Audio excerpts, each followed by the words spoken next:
Sunod na programa ay rated PG. Patnubay at gabay ng magulang ay kailangan sa mga batang manonood.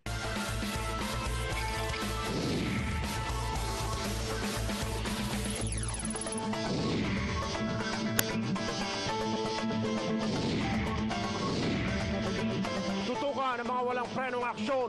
Huwag na huwag bibitiw dahil aarangkada na. Isang ina sa Pangasinan, inalay raw ang anak sa demonyo. Binabanggit na niya na in Ilocano, in daton ko, te anak ko kini Diablo, meaning niregalo niya yung kanyang anak kay Diablo. Tad-tad ng taga. Nakita ko yung pinto, nakaangat ng kaunti, ganun lang. Ang ginawa ko, pilit ko talaga hinila yung pinto. Nakita ko na nga siya, nakatalikod. Puro dugo na nahiga niya. Sa kamay ng biktimang si Maria Lynn, may nakuhang hibla ng mga buhok na posible daw galing sa salarin. Nasamsam na mga nakaw na parte ng sasakyan, pinagpartihan at pinagkakitaan ng mga HPG. Marami to sir, nasa 2 truck to sir. Yung mga ebidensya sir, ibinenta. Isang kapitan sa Tarlac, binuhay ang mga patay ng empleyado. Napag-alaman naming namamahinga na pala ito sa kasalukuyan. Sinwelduhan po siya ng 5,000 within 20 days. Ito ang takbuhan ng mamayang nasa katwiran. Tutok, Tulfo.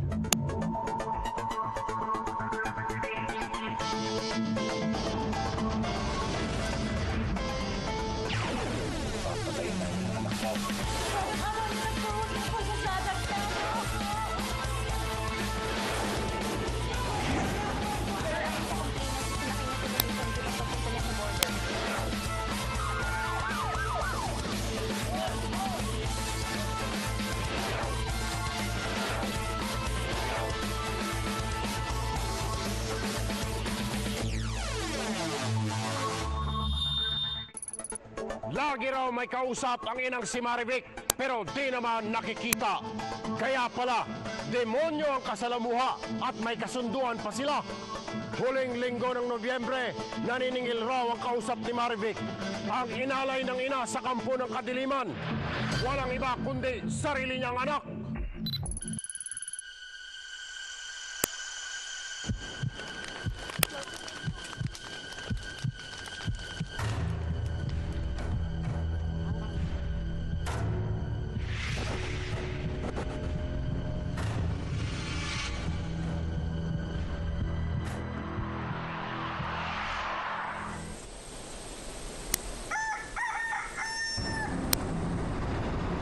Tahimik,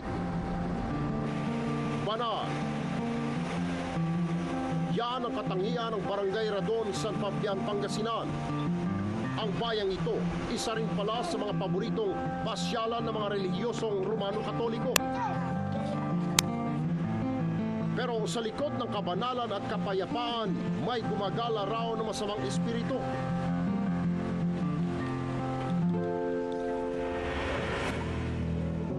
Sa maliit na barong-barong na ito, may namamahay raw na misteryosong espiritu.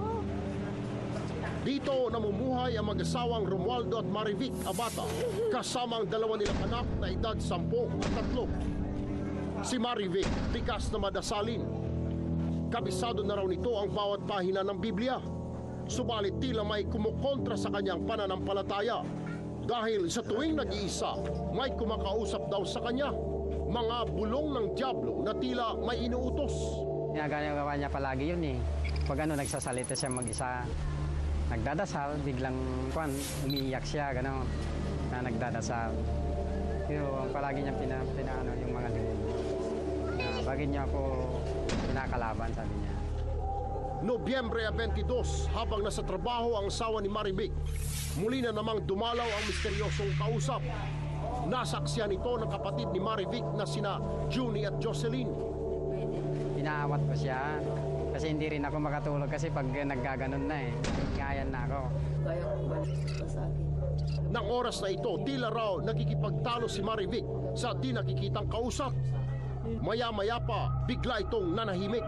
Kasabay ng pananahimik, narinig ang malakas na iyak ng bunsong anak na si Makmak. Narinig ko umiyak yung bata. Tinawag ko yung kapatid ko. Salin, sabi ko, tignan mo nga, sinasakal yata si Makmak, sabi ko. Mula sa bintana, nakita ng kapatid ni Marivic na sinasakal nito ang 3 taong gulang niyang anak na si Makmak. Sinilip ko muna sa bintana. Kala ko sinasakal kaya pumasok na ako. Yun. At nang bahagya itong lapitan, sumisirit na ang dugo mula sa liig ng bata. Ginigilitan pala ni Marivic ang liig ng anak gamit ang isang itak. Pinalo ko siya dito, bato. 2 beses. Palakas talaga ang isip ko kasi doon na matutumba. Kasi nabiglan ako sa dugo. Rumisponde ang mga kapitbahay. Sinong buhat-buhat ko pa, madam, kala ko malit lang. Pero nga yung nangalay na ako, tapos bumaba ng konti yung kamay ko, yung leg niya. Yung pala kuntin lang nakakapit sa leg niya. Subalit sa lalim ng tama ng itak sa liig ni Makmak, agad na rin itong pinawian ng buhay. Yung bata nakalaylay na wala na talagang buhay. Bago nakita ko yung sugat niya na kalaki-laki sa liig, pinabuti rin na huwag nang dalhin sa hospital. Dinakip si Marivic ng mga otoridad at nang usisay ng mga pulis kung bakit niya pinatay ang sariling anak. Sinabi nito may ibinulong daw sa kanya ang dyablo, ang ialay ang dugo ng kanyang anak. Salita siya ng salita na binabanggit na niya na in Ilocano, indaton ko te anak ko kini Diablo, meaning niregalo niya yung kanyang anak kay Diablo. Sa pagpunta namin sa burol ni Makmak, may malalim kaming nadiskubre. Ang misteryo palang bumabalot sa krimen, hindi dahil sa Diablong bumubulong kay Marivic, kundi dikta ng sakit sa isip na napabayaan. Mula nung kinasal kami, talagang diretso ko nang pinapagamot yun.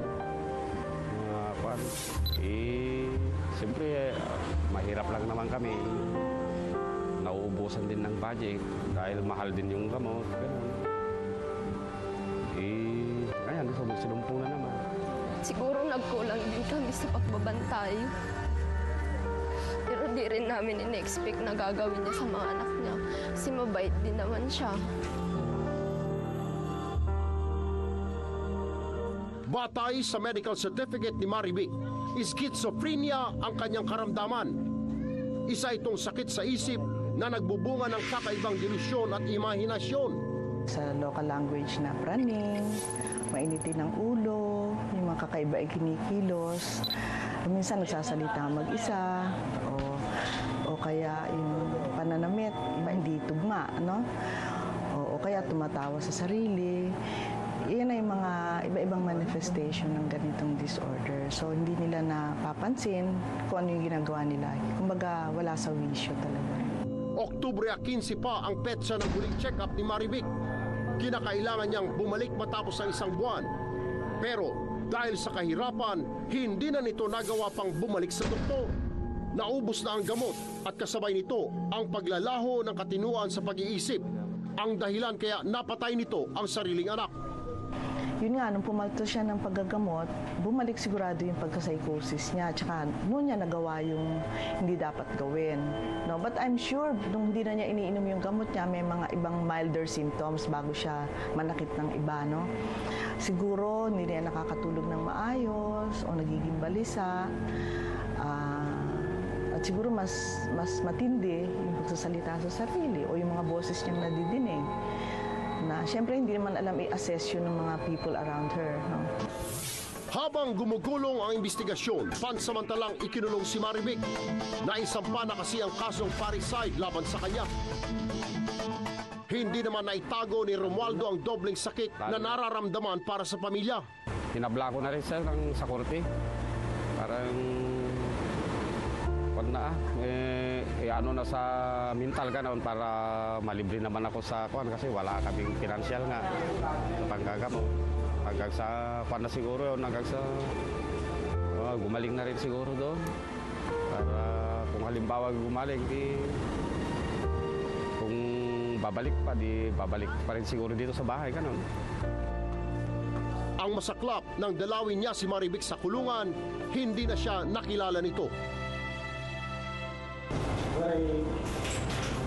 Kasi ako naman ang hindi naman natin sasaktan. Oo. Hindi raw niya ako asawa. Iba yung asawa ko, hindi ikaw. Kaya na lang magpailang. Handa sanang umayuda ang DSWD ng San Fabian, pero huli na ang lahat. Nakafile na pala sa korte. So yung plano ng office na dadalhin siya sa hospital tomorrow ay hindi yun matutuloy. Dahil hintayin pa namin yung court order na ikukumit namin yung pasyente, yung mother ng bata.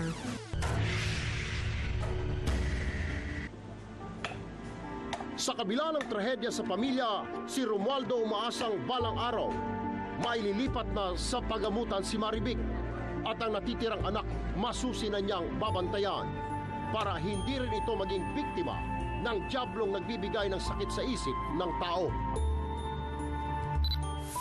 Tutukan, mag-ina, pinasok ng di kaaya-ayang bisita, patay.